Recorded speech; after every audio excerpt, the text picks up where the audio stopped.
Pero no vamos a hablar de Zulay Rodríguez con nuestro invitado, porque voy a hablar de él. Claro. Don Eduardo Quiroz, buenos días. ¿Dónde está? Bueno, ¿Dónde está, Melissa? Ahí está. sí, ¿Dónde está? usted lo puede ver, Ahí mire está, ya va entrando, ahí ya ya va Yo no viene. lo veo. Pues Muy Melissa buenos días, viene con profesor. su foco, me pone a sudar aquí y no aparece el invitado. Está el invitado. Buenos días, don Eduardo Quiroz. Muy buenos días. ¿Cómo está usted, Flor, profesor? ¿Me escucha? Sobrevivimos. Yo sobrevivo aquí con su jefa de campaña, Melissa, que lo vio llegar usted y de una vez me empezó a alterar aquí. A todos los Eduardo. Y a Oiga, cortarme. eso es una gran noticia. ¿Qué le pasa a ella, Flor? El novio se llama Eduardo, yo No, creo. ¿Así la cosa? ¿Me no. escucha bien? Alto y claro. Don Eduardo Quiroz, Melissa nos acaba de informar en base al cuadro del Tribunal Electoral que ya está usted, volvió a estar entre los 3 primeros. Pero espérese. Usted no andaba 2 semanas por Europa, ¿no? Para ir descartando. Nosotros no andábamos 2 semanas donde, profesor, disculpe. Por Europa. Yo, Eduardo Quiroz. No es que aquí me escribieron que hay un candidato que está lleno de firmas y mira, está tan muerto de la risa que andaba 2 semanas por Europa y está lleno de firmas. Pero no me ponen el nombre, entonces estoy investigando. Usted no. Tengo mis buenos años que no piso Europa. Y además, desde la pandemia también tengo mi buen rato que... Bueno, no, estuve observador en las elecciones recientes en Colombia. Eso es lo más lejos que recuerdo haber ido recientemente. ¿Cómo va la experiencia? Ya sabemos el número de firmas que hay. Camino a Colón, amaneciendo en Colón en el día de hoy. Ah, eso era el sofoco de Melissa, pues, como ya de allá. Ah, sí. Oiga, de haberlo sabido. No, Eduardo, profesor, ¿qué le está diciendo la gente? No, a ver. Una cosa es que le dicen a Eduardo Quiroz, le pide la firma, le dan la firma. Ya, listo. Pero me gustaría saber a alguien que está aspirando a ser candidato a presidente de la República y está recorriendo el país. ¿Qué le está diciendo a la gente en cuanto al país? ¿Cómo están viendo el país? ¿Cómo está que el país está funcionando?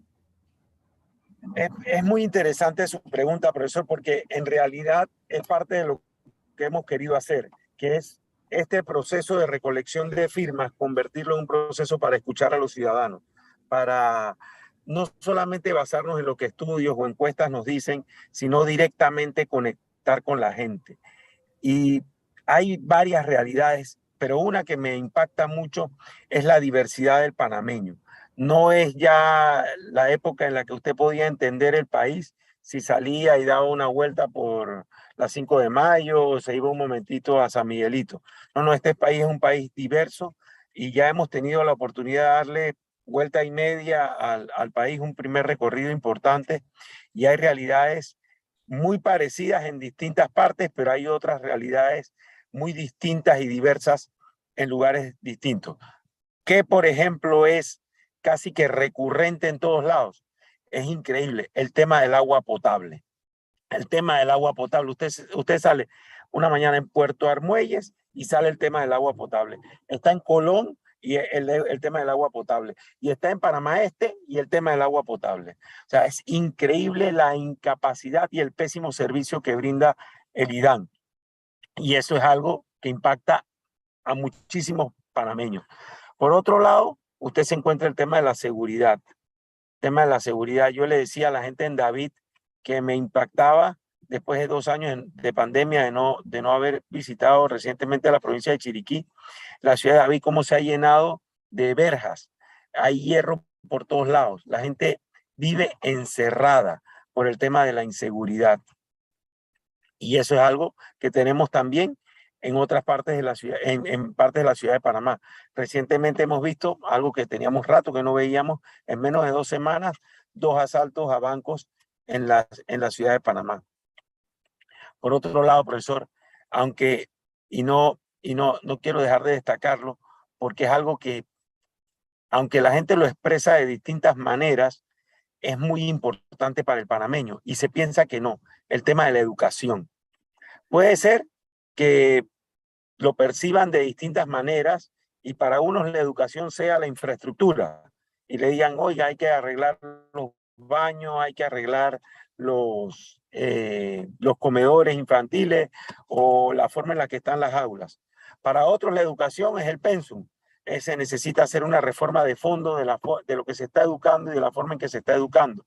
Para otros la educación es la pésima capacidad administrativa que tiene el Ministerio de Educación para administrar todo el proceso educativo que implica atender a los educadores, a los educandos, la capacidad que se le da a la infraestructura. Para otros, la educación es la propia capacidad del educador. Si el educador está formado, si el educador está recibiendo realmente los procesos de capacitación necesarios y recurrentes. Son distintos enfoques, pero el tema de la educación sale de manera reiterada. Amén de todos esos panameños que hacen un esfuerzo enorme por pagar la privada, como le llaman, la educación privada, y al final del día yo siento que están tal vez recibiendo una educación igual o similar a la pública, muy deficiente, porque hay colegios privados que no están a la altura de lo que están pagando los panameños con sus esfuerzos. Increíble. Bueno, eso que acaba de decir Eduardo Quiroz es la comprobación que hemos dicho aquí varias veces, Flor. El hecho que la escuela sea particular no significa que sea buena. El hecho que sea súper cara no significa que sea buena. El hecho que la escuela sea pública no significa que sea mala. Cuidado, porque las valoraciones son otras. Las valoraciones y las evaluaciones son otras. Con ese panorama, entonces, ¿qué le dice Eduardo Quiroz a la gente para pedirle esa firma? Claro, hay otras realidades que son un poco más del ámbito político que vale la pena entender también. Uno es el profundo deterioro institucional del país y eso afecta a la credibilidad de los ciudadanos. Los ciudadanos no confían en el Estado, no confían que el Estado le puede, no digo yo resolver sus problemas, pero por lo menos prestar atención a sus necesidades básicas. Porque, claro, hay ciudadanos que se acercan y le plantean a uno problemas y dicen, bueno, eso no es un problema del gobierno, no es un problema del Estado. Pero hay otros que sí son los servicios básicos que el Estado debe brindar. Y el ciudadano sabe que el Estado no está siendo capaz de brindarlo. Regreso al tema del agua potable, de la seguridad, de la educación pública, de la salud pública. Y en ese sentido, hay una falta de confianza enorme en el Estado y en el gobierno y en sus instituciones. Dichas las instituciones, incluyo a los partidos políticos. Hay una desconfianza, un descontento, una desconexión con los partidos políticos porque los propios partidos se han divorciado de la realidad del país. O sea, al divorciarse de la realidad del país, no representan a los ciudadanos. Y al no representarlos, el ciudadano no entiende que esa institución, que es una institución fundamental de la democracia, los partidos políticos, no están cumpliendo su rol. Y al no cumplir su rol, no le resultan útiles. Y lo que a usted no le resulta útil, usted no lo usa. A veces a uno le regalan algo que se ve muy bonito, pero si eso no es útil y no le funciona a uno, uno lo deja de usar y simplemente se queda engavetado. Bueno, esa es la relación que yo siento que hoy los panameños tienen con los partidos políticos. Están completamente conectados. Y ahí están los números. El Tribunal Electoral informaba que muchas de las firmas que están recibiendo los candidatos de libre postulación provienen de ciudadanos que están inscritos en partidos. Pero es que los ciudadanos que están inscritos en partidos están igual o más molestos que los que no estamos inscritos en partidos, porque están sintiendo que esas instituciones no están sirviéndole para lo que deben ser, que es articular una democracia que le sirva a los ciudadanos. Ese tipo de conversaciones la tenemos en las calles. Por eso cuando usted se para 4 horas y media o 6 horas a conversar con ciudadanos uno tras otro, nosotros no estamos recolectando firmas. Lo hemos dicho, nosotros estamos conversando con los ciudadanos. Si logramos convencerlos, obtenemos su apoyo y ese apoyo nos va a permitir estar en la papeleta. Pero es un proceso de conversación. Pero, don Eduardo, usted habló varios temas, el IDAN, la inseguridad, el tema de los asaltos a bancos, la educación, la infraestructura dividida, los problemas. Yo quisiera saber el tema del IDAN y del agua potable. Si usted llega a ser presidente, usted tiene que entender que va a recibir a un país cuyo déficit es altísimo y cuya deuda va a ser muy alta. Deuda adquirida por este gobierno. Por ende, a ver, la platica no, digamos que no es que va a sobrar. El tema del IDAN, hay quienes dicen hay que privatizar. Hay quienes dicen sí, está bien, el servicio es pésimo, pero que el usuario tampoco paga. O sea, la deuda que se tiene sobre el IDAN es altísima. La pregunta es, ¿cómo el precandidato Eduardo Quirós va a solucionar el tema del IDAN? ¿Lo quiere privatizar? ¿Cómo va a reducir la deuda de los usuarios sobre el IDAN? Yo creo que el agua potable es un servicio público tan fundamental que debe estar en manos del Estado.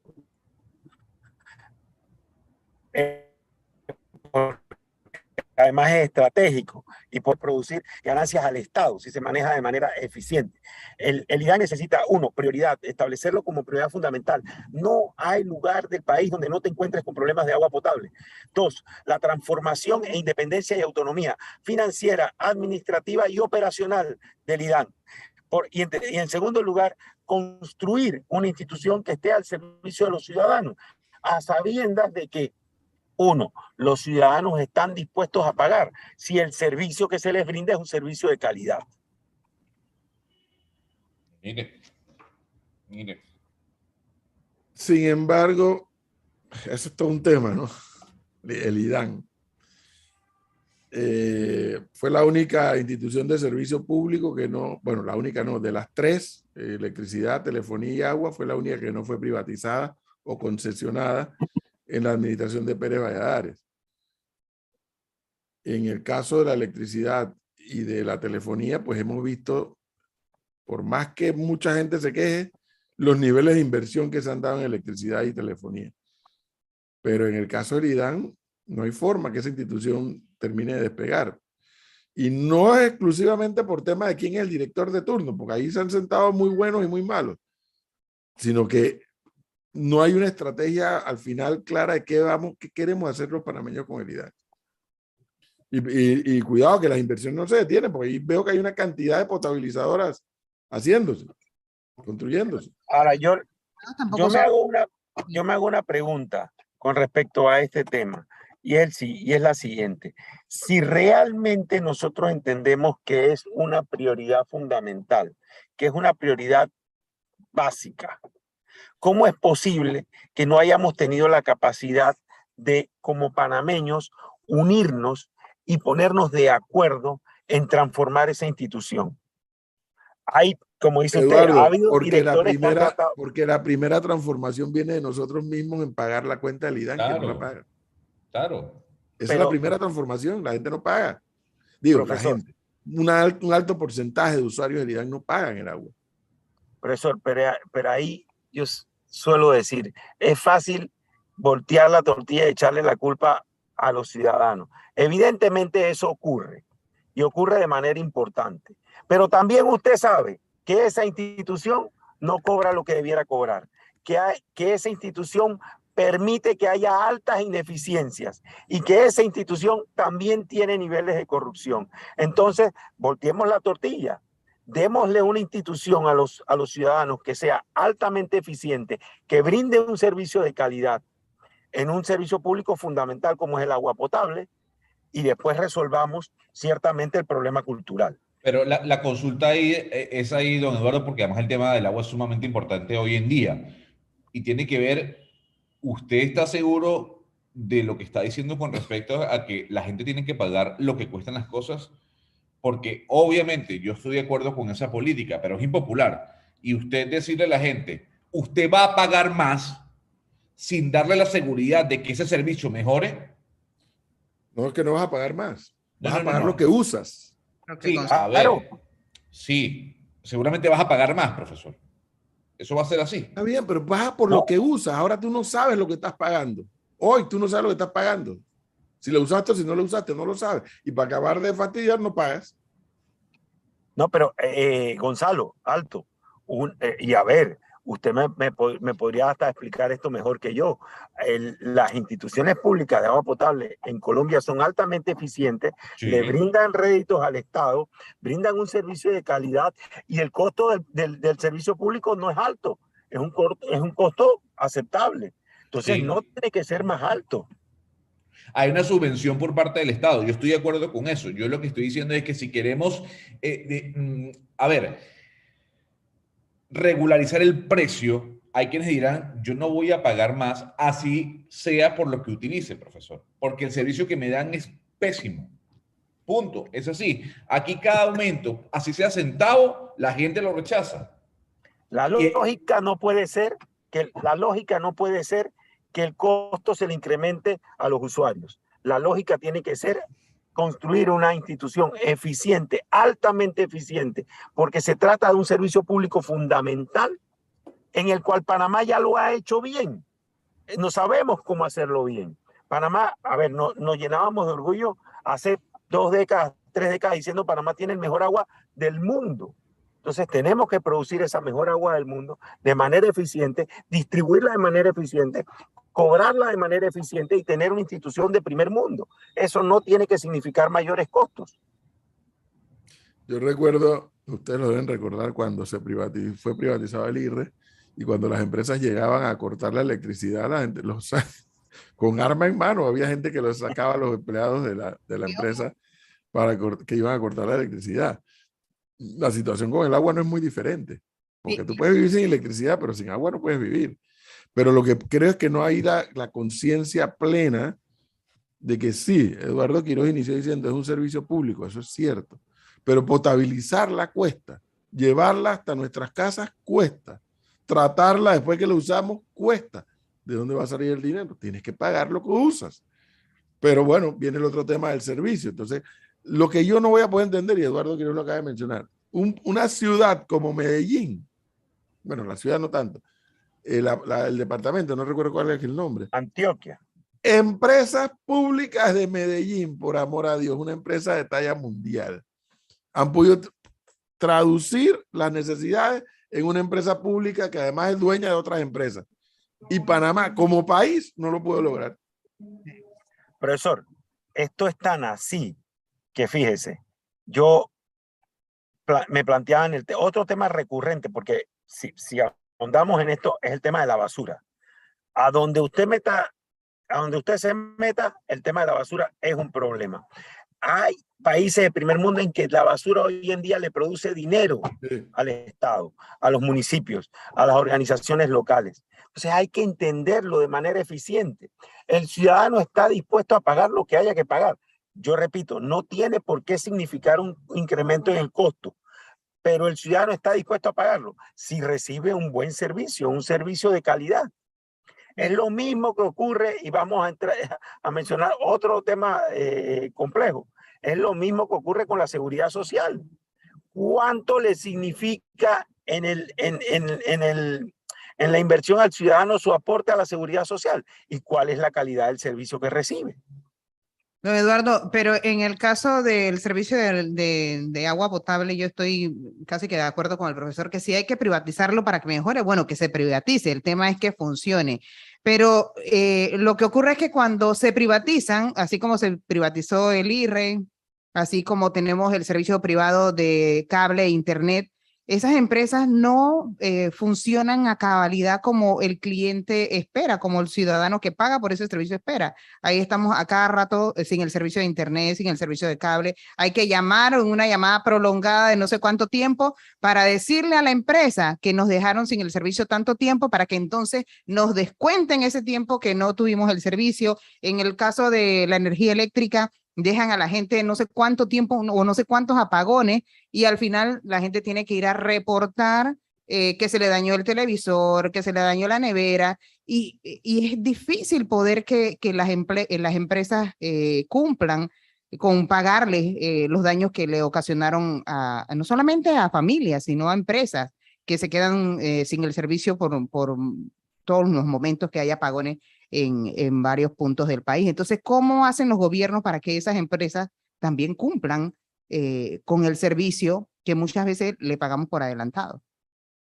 Flor, ya pasó lo que pasó con la energía eléctrica y ya pasó lo que pasó con la telefonía.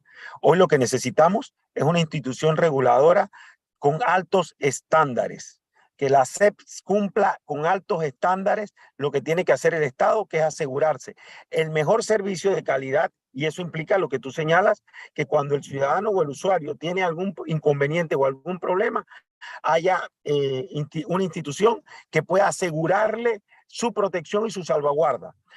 Por otro lado, que esa institución asegure que el servicio sea un servicio de calidad, de primer mundo. Porque si ya estamos en manos de instituciones, de empresas privadas, debe hacerse con los estándares más altos como países de primer mundo. Pero en el caso del agua, yo me niego a aceptar que no podemos hacerlo de manera eficiente. Los panameños hemos demostrado que tenemos la capacidad de administrar empresas de primer mundo, como lo es la Autoridad del Canal de Panamá. Es inaceptable que el IDAN no lo podamos administrar con esos mismos estándares. Y no se necesita una revolución. Lo que se necesita es un alto nivel de compromiso, una clara comprensión de las prioridades, una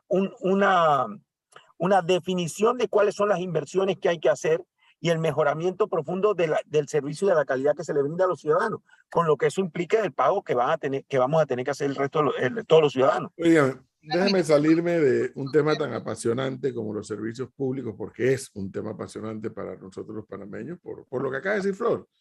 A veces hasta en el sector privado no es eficiente el servicio, y a veces sí lo es. Prueba de ello, el metro. El metro es una prueba de que sí es posible crear empresas estatales que funcionen bien. Pero bueno, hay algo que quería yo preguntarle a Eduardo Quiroz e incluso a todos los otros que están aspirando por la libre postulación en el nivel de presidencia de la República. Yo estaba haciendo memoria en mi otra vida, cuando yo era político partidista y cuando participé como en 4 elecciones presidenciales. ¿Cómo haría un candidato por la libre postulación como Eduardo Quiroz, por ejemplo, si logra estar entre los 3, para poder producir los votos que se requieren para ganar la presidencia, si como libre postulación no tiene la estructura de candidatos a diputados, alcaldes, representantes, que usted y yo sabemos que tiran votos para arriba y el presidente tira votos para abajo? ¿Ya Eduardo Quiroz y su equipo ha llegado a analizar eso o está dejando eso para un paso posterior? Parte de lo que le aportamos en esta propuesta al país es de entender la importancia que tiene la política en el devenir del país. Yo creo en la participación política, creo en que es fundamental el involucramiento de los ciudadanos en la política para poder hacer las transformaciones. Y eso solamente se puede hacer en equipo, como usted bien lo señala. Si se quieren hacer transformaciones de fondo, se necesita no solamente un buen equipo a nivel ejecutivo, sino también un buen equipo a nivel político. Parte de lo que hemos hecho en este proceso de recorrer el país es construir relaciones con candidatos de libre postulación, con candidatos independientes a los distintos cargos. Hoy en día, le puedo decir, tenemos cerca de 40 y tantos candidatos con los que tenemos relación constante, comunicación, que hemos ido construyendo no solamente comunicación, sino que hemos ido construyendo afinidades, entendiendo el país que queremos construir, las transformaciones que queremos hacer, las afinidades desde el punto de vista político y las afinidades desde el punto de vista del proceso que estamos viviendo, porque hay mucha, ¿cómo lo diría? Hay una buena sinergia. Cuando uno está en esto todos los días, que tiene que madrugar para arrancar a empezar a caminar, a conocer a la gente, se encuentra con candidatos que están viviendo lo mismo en circunscripciones más pequeñas. A mí me toca a lo largo y ancho del país, pero hay quienes tienen un circuito, hay quienes tienen un corregimiento. Entonces se van generando sinergias y ese proceso de sinergia, profesor, va permitiendo también la construcción de ese equipo y de esa estructura a nivel nacional. Yo me siento satisfecho con lo que hemos avanzado, con lo que hemos ido poco a poco construyendo y estoy seguro que lo vamos a ir ampliando en el transcurso del tiempo que queda por delante. Son cerca de 9 meses todavía que falta de este proceso de buscar apoyo de los ciudadanos. ¿Cuánto es que es el mínimo de firma que se requiere? Para el caso de la candidatura presidencial son cerca de 40.000 firmas. Bueno. Que a Eduardo Quiroz le faltan 4.000 y tantas para llegar a la mitad. Así es. Así es. Y profesor, pero todo esto se ha dado y usted eche mano de su vida anterior. Todo esto se ha dado en un periodo de 5 semanas. es impresionante. O sea, si usted se pone a pensar desde el nivel de organización, el nivel de disciplina, el nivel de construcción, nosotros lo hemos dicho categóricamente, las firmas no se compran, las firmas se ganan. Si hay candidaturas que están comprando firmas, ese esquema, bueno, podrá dar una cantidad de firmas excepcional, pero si usted está en la cancha, en el día a día, construyendo relaciones, hablando con los ciudadanos, contestando preguntas, haber recogido cerca de 16,000 firmas en 5 semanas es una cosa impresionante.